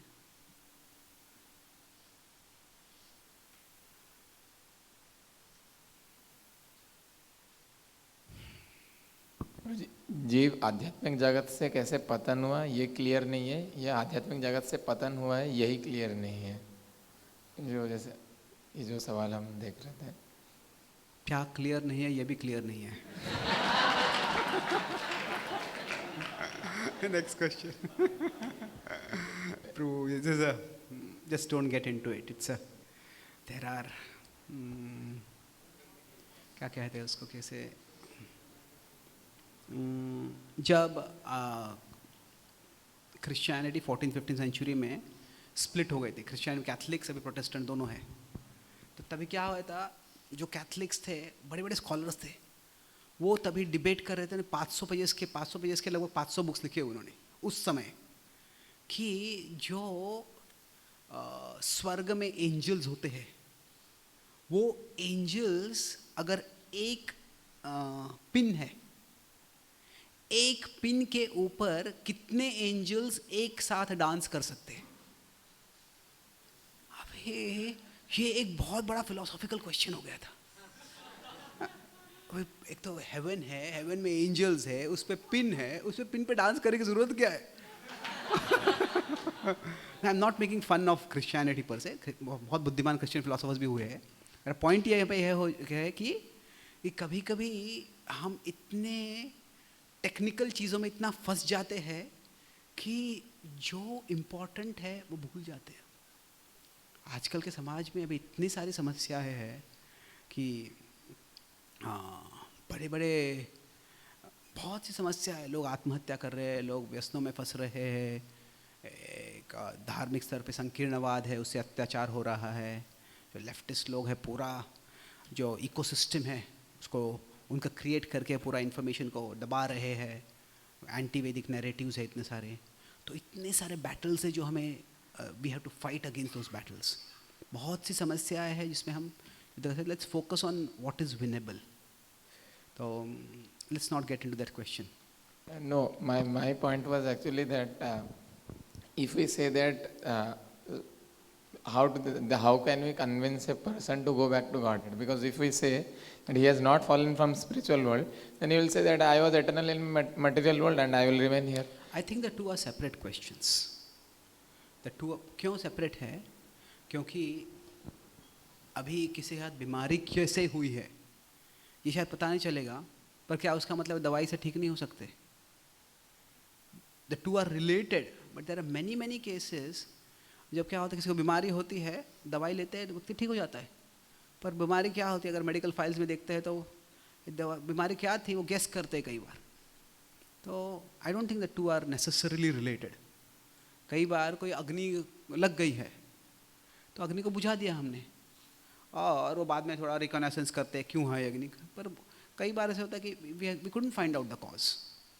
तो basically we should see that even in this world, forget the other world, in this world itself, इस जगत में भी अगर हम कृष्ण भावना के प्रिंसिपल के साथ जी रहे हैं तो actually our life is much better, और will be more not just peaceful, will be more purposeful. हमारा जीवन और अर्थपूर्ण होगा। तो फिर वो अगर इस जगत में ही अगर कृष्ण भावना से हमारे जीवन की क्वालिटी और बढ़ रही है तो वही आगे क्यों नहीं कंटिन्यू होगा? वही अगर हम शास्त्र पढ़ते हैं ये स्पष्ट होता है कि भगवान चाहते हैं हम भक्ति करें, भगवान सब जीवों के हित चिंतक है। तो Krishna has no reason to keep us away from him if we want to be with him. अगर हम कृष्ण को दिखाते हैं कि हम उनके साथ आ जाते हैं, तो कृष्ण को हमें दूर रखने का कोई कारण नहीं है। तो इसलिए आई थिंक बलदेव विद्याभूषण गोविंद भाष्य के एक सेक्शन में 4 कारण देते हैं वो, कि how can we be sure that we will not, हम भगवान के पास जाएंगे तो वापस बंधन में कैसे नहीं फंसेंगे। तो एक कारण बताए शास्त्रों का एश्योरेंस है, वो कहते हैं कई जगह पे भगवान बताते हैं यद गत्वा न निवर्तन्ते। तो scriptural assurance is one thing. Second thing वो बोलते हैं कि जो है हमारा पर्सनल एक्सपीरियंस है, कि हमने अनुभव किया है कृष्ण भावना के बिना कैसे जीवन होता है, कृष्ण भावना का जीवन कैसे होता है। भगवान गीता में बताया आत्मा उपमेय सर्वत्र समम पश्यति Arjun. So scriptural testimony, our personal experience. Third वो कहते हैं कि जो आचार्यों के एश्योरेंसेस है, भगवान का शास्त्र में एश्योरेंस है। तीसरा है आचार्यों का एश्योरेंस। और चौथा है वो basic, it is the principal of love. अगर भगवान प्रेम करते हैं और कोई बच्चा अगर बच्चे माता पिता से बिछड़ गया है, बच्चा अपने माता पिता के पास वापस आ जाता है, तो माता पिता क्यों नहीं स्वीकार करे। शायद कोई माता पिता यहाँ पे इस जगत में नैरो माइंडेड होकर स्वीकार नहीं करेंगे, पर भगवान ऐसे नहीं है। It's a basic principle of love. तो I found that those 4 reasons are quite persuasive. माता जी पीछे एक सवाल था आपका। मेरा फोकस इसमें वो जीव फॉल पे नहीं था, मेरा फोकस इसमें था कि इन ऑल सिचुएशंस कौन सा क्वेश्चन कंस्ट्रक्टिव है। अभी प्रभुपाद जी ने खुद देखा कि गौड़िया मठ कैसे, क्या हो गया उसका। एंड प्रभुपाद को ऑब्सेस्ड ऑन दैट, और मेरे गुरुदेव तो मुझसे ज़्यादा शुद्ध है, उन्होंने आंदोलन बनाया, उनका आंदोलन टूट गया, तो मेरा आंदोलन बनाऊंगा वो भी टूट जाएगा, क्या फ़ायदा है उसको आंदोलन बनाने का। That is not a constructive way of functioning. Prabhupada ji ने देखा कि वहाँ पे, प्रभुपाद जी ने अपना एनालिसिस किया। प्रभुपाद जी सोचा कि मेरे गुरुदेव ने बताया था कि आप एक ऑर्गेनाइजेशन बनाओ, एक सक्सेसर नहीं होगा, एक प्रॉपर ऑर्गेनाइजेशन बनाओ और आप सब कोऑपरेटिवली काम करो। तो प्रभुपाद जी ने वो जो सीखा वो खुद इम्प्लीमेंट किया और 1970s में उन्होंने GBC बना दिया तभी। सो मेरा पॉइंट ये है कि if we keep asking the questions that are not constructive, तो वी वेस्ट आवर टाइम। तो भक्तिविनोद ठाकुर जब जब गौड़िया वैष्णव के बारे में पढ़ना चाहते थे, तब उनको चैतन्य चरितामृत नहीं मिल रहा था। वे बोल सकते थे अरे अगर ये इतना महत्वपूर्ण ग्रंथ है तो इसको किसने संभाल के क्यों नहीं रखा है, और ये मिल नहीं रहा है किसका मतलब किसी संभाल के नहीं रखा है, इसका मतलब ये महत्वपूर्ण ग्रंथ होगा ही नहीं, तो क्यों ढूंढने का प्रयास करना है। पर नहीं, उन्होंने सोचा कि मुझे बाकी वैष्णव ने बताया कि महत्वपूर्ण ग्रंथ है, मैं ढूंढूंगा। और फिर उन्होंने देखा क्या अभी वो क्यों घूम गया था, चैतन्य भागवत था, क्योंकि चैतन्य भागवत जो था ना इतना फिलोसॉफिकल नहीं है, तो लोगों ने उसको प्रिजर्व करके रखा था। पर चैतन्य चरितामृत काफ़ी फिलोसॉफिकल है, तो इसीलिए ज़्यादा प्रिजर्व नहीं हुआ था वो, पर उनको मिला और उससे वेरी ट्रांसफॉर्मेटिव। तो हर परिस्थिति में अनेक सवाल हमारे मन में आ सकते हैं। तो which is the constructive question. 7th canto के एक पर्पट में प्रभुपाद जी कहते हैं कि we should always be healthy and stout in mind and intelligence to identify the goal of life amid a life full of problems. जीवन में बहुत समस्याएं हो सकती है, ये समस्या कैसे हल करना है, वो समस्या का हल कैसे करना है, वो समस्या का हल कैसे करना है, वो सब हम सोच सकते हैं। But what should be our focus, वो it's almost like in a war battle, a war is won not just by winning every battle. War is won by deciding which battle is the most important to fight and winning that battle. अभी जब युद्ध जीतना होता है तो मान लीजिए भारत और पाकिस्तान के साथ युद्ध चल रहा है, तो शायद पाकिस्तान गुजरात के समय यहाँ पे अटैक करता है, पंजाब के यहाँ पे अटैक करता है, हिमाचल जम्मू कश्मीर के यहाँ पे अटैक करता है। तो अभी सब जगह पे हमें युद्ध करना है, पर कौन सा सबसे ज़्यादा महत्वपूर्ण है। जो 1971 में हम जीते तो क्या किया हमने, we attacked and we reached Islamabad. Karachi conquer कर लिया, फिर इस्लामाबाद तक पहुंच गए। तो क्या है, एक तरह से इंडिया पाकिस्तान के युद्ध में पाकिस्तान हमसे ज़्यादा वल्नरेबल है क्योंकि इंडिया का कैपिटल काफ़ी अंदर है। पाकिस्तान को दिल्ली तक पहुंचना बहुत मुश्किल है, पर इंडिया को कराची और इस्लामाबाद तक पहुंचना काफ़ी आसान है। तो वहाँ पे जब हमने अटैक किया, वो जब वॉर जीत लिया तो पाकिस्तान ने तभी सरेंडर कर दिया। तो इसलिए क्या है कि which battle we should be fighting, ये समझना बुद्धि का लक्षण है। Otherwise we keep fighting battles that are not very worth while and then we lose the battles which we could have won. Okay, yes Manoj. Hare Krishna, thank you prabhu ji for the class.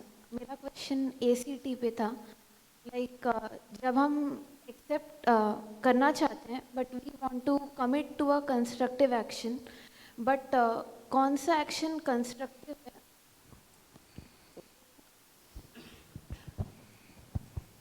हरे कृष्णा। सो कौन सा action constructive है वो हम कैसे समझ सकते हैं? Like because हम एक्सेप्टेंस के लेवल पे कॉज पे जाने की कोशिश करते हैं, because the problem has happened through us, so we are trying to know, so we don't commit that, don't do that mistake again, and in that we are trapped between acceptance and commitment, and कुछ constructive नहीं हो पाता। सो कैसे पता करें कि जो action हम करना चाहते हैं वो कंस्ट्रक्टिव है and we don't recommit whatever mistakes happen through us? कैसे है कि कोई भी इवेंट होता है, तो कोई भी एक इवेंट है तो उसके अनेक कारण हो सकते हैं। अरे मान लीजिए साउंड सिस्टम काम नहीं कर रहा था आज, तो इसका कारण ये हो सकता था कि ये माइक खराब है, ये एक एक्सप्लेनेशन है। दूसरा एक्सप्लेनेशन हो सकता है कि शायद इस हॉल का अकॉस्टिक्स खराब है, या उस हॉल का अकॉस्टिक्स जो है ये इस साउंड सिस्टम से कंपैटिबल नहीं है। तीसरा हो सकता है कि शायद यहाँ पे पावर सप्लाई में स्पाइक्स आ रहे हैं। चौथा हो सकता है, अच्छा बहुत कुछ हो सकता है, पर एक और बहुत बड़ा कारण हो सकता है ना कि शायद भगवान की इच्छा है मैं क्लासेस न दूँ। तो अभी इसमें से कौन सा सही है? अभी क्या है कि हमें हमारे बुद्धि का इस्तेमाल करके we see what is workable. अगर कोई बोलता है, ऐसे प्रभुपाद जी बोल सकते थे शायद भगवान की इच्छा है कि मैं वृंदावन में रहूँ, ग्रंथ लिखूँ, शायद अगले पीढ़ियों में कोई पढ़ लेगा ग्रंथ।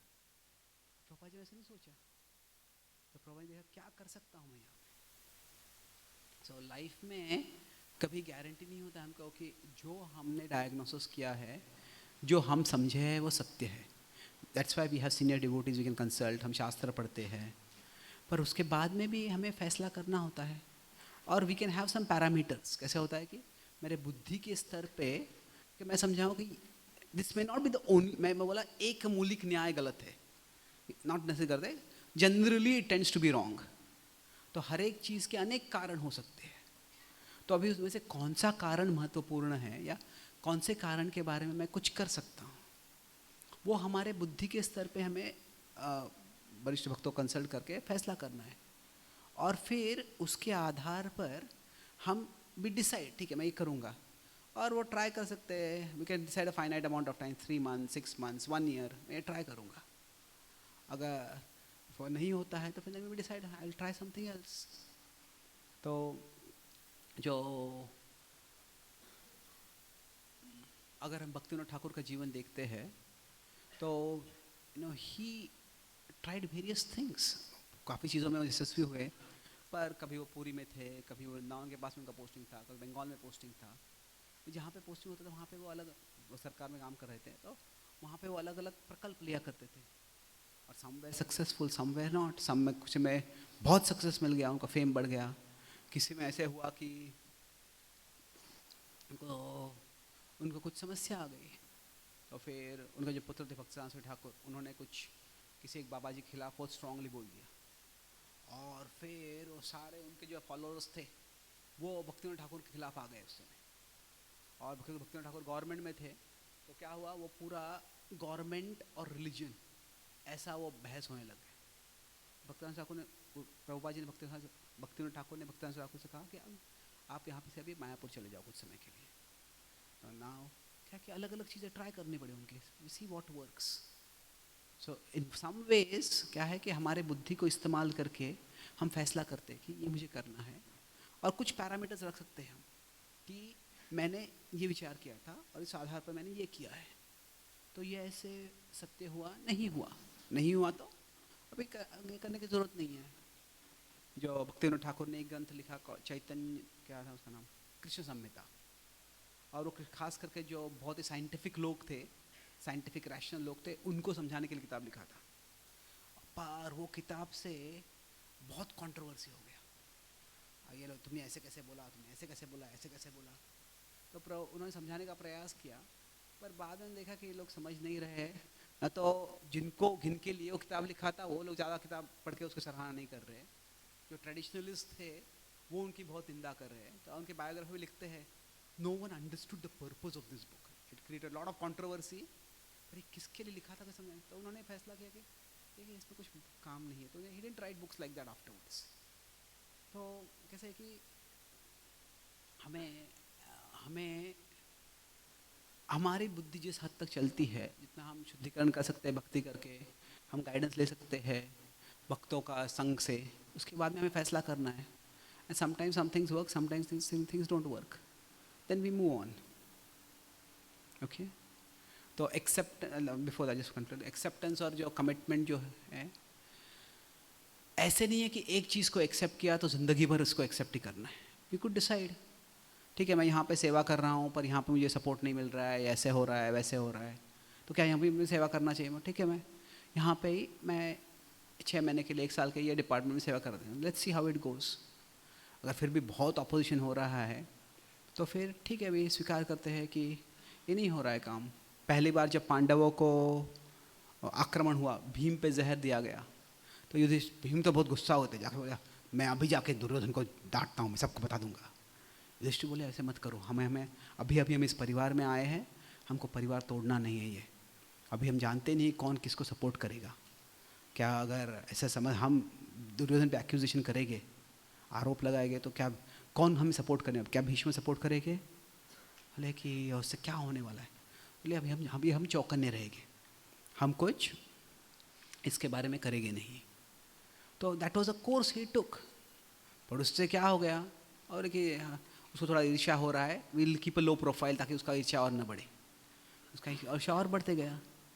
तो दूसरी बार क्या किया उन्होंने, वो वहाँ से जब उन्होंने जलाने का प्रयास कर दिया उनको, वो बच गए, पर तभी वो तुरंत कौरव के राज्य में नहीं गए.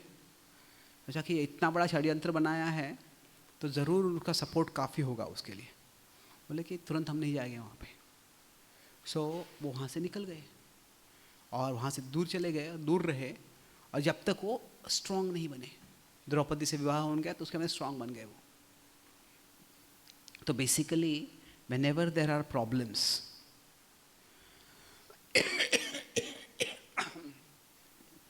we can tolerate, we can mitigate, or we can emigrate.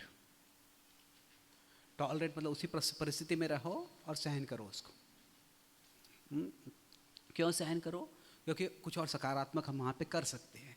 हर परिस्थिति में कुछ ना कुछ तो समस्या होती है, तो उसको सहन कर लो. तो अब जैसे पहली बार जब भीम का पॉइजनिंग हुआ, उसके बाद में पांडवों ने टॉलरेट किया. जब जो हाउस ऑफ लैक वहाँ पे जब हुआ, तब उन्होंने उसको एमिग्रेट कर, चल यहाँ से दूर चले जाते हैं. वहाँ पे भी बाद में उनको बुलाया गया वापस, और फिर उनको राज्य दिया. वो हस्तिनापुर से दूर एक जंगल दे दिया उन्होंने. पांडव स्वीकार कर लिया, ठीक है वहाँ पे जाके हम उसको वहाँ पे बढ़ा देते हैं. तो दे एमिग्रेटेड. पर जब द्रौपदी का वस्त्रहरण हुआ, वस्त्रहरण नहीं हुआ, वस्त्रहरण करने का प्रयास हुआ, तो उसके बाद फिर वनवास से आने के बाद उन्हें कृष्ण को अरेस्ट करने का प्रयास किया. तो पांडवों ने कहा दिस इज़ इनफ.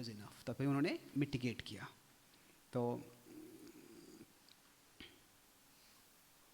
तभी उन्होंने कहा कि इसको अभी सज़ा ही देनी है. तो हमें अलग अलग पद्धतियाँ है जो इस्तेमाल कर सकते हैं. कौन सी पद्धति हमें करनी है, और कौन सा कंस्ट्रक्टिव, कौन से परिस्थिति में पता नहीं है हमको. हमें देश काल पात्र के अनुसार देखना होता है, हमारी बुद्धि इस्तेमाल करके. जब प्रभुपाद जी वो गोपाल अग्रवाल के घर में रह रहे थे, तो उनके फ्रिज में ही वो मांस रखा करते थे, बीफ रखा करते थे। सैली अग्रवाल जानती थी, वो कहती स्वामी जी सॉरी मेरे पास एक ही फ्रिज है, मैं कुछ नहीं कर सकता। Prabhupada think nothing about it, tolerate किया प्रभुपाद जी। किसी इस्कॉन मंदिर के फ्रिज में ऐसा कोई आता था तो क्या प्रभुपाद टॉलरेट करते थे? प्रभुपाद नरसिंह देव के अवतार में आ जाते थे। तो जब झांसी में उनका मंदिर नहीं बन रहा था, तो प्रभुपाद जी क्या किया, ठीक है झांसी इतना बड़ा शहर नहीं है, यहाँ पे लोग भी इतने सीरियस नहीं है, एमिग्रेट कर लिया। पर जब जुहू में मंदिर नहीं बन रहा था, तो तभी प्रभुपाद जी ने एमिग्रेट किया नहीं, तभी क्या क्या किया उन्होंने, मिटिगेट किया वो। तो क्या है कि अलग अलग पद्धतियाँ हैं, जो परिस्थिति में ही रहो और उसको सहन करो, परिस्थिति में रहो प्रतिकार करो, या कहीं और किसी और परिस्थिति में चले जाओ। तो 3 डिफरेंट वेज, और अलग अलग सिचुएशंस में देश काल पात्र के अनुसार हमें जो भक्ति है वो एक डायनामिक है वो। तो हमें अलग अलग पद्धति से देखना है what is constructive. Okay, thank you. I think we should stop here. We'll have question answer. I don't know if all of you may not be there, but we'll have some question answer in the afternoon. Thank you very much. Sorry, I cannot take all the other questions. थोड़ा देर हो गया आज। ग्रंथराज श्रीमद् भागवतम की, श्रील प्रभुपाद की, गौर भक्त वृंद की, हिताय गौर प्रेमानंदे।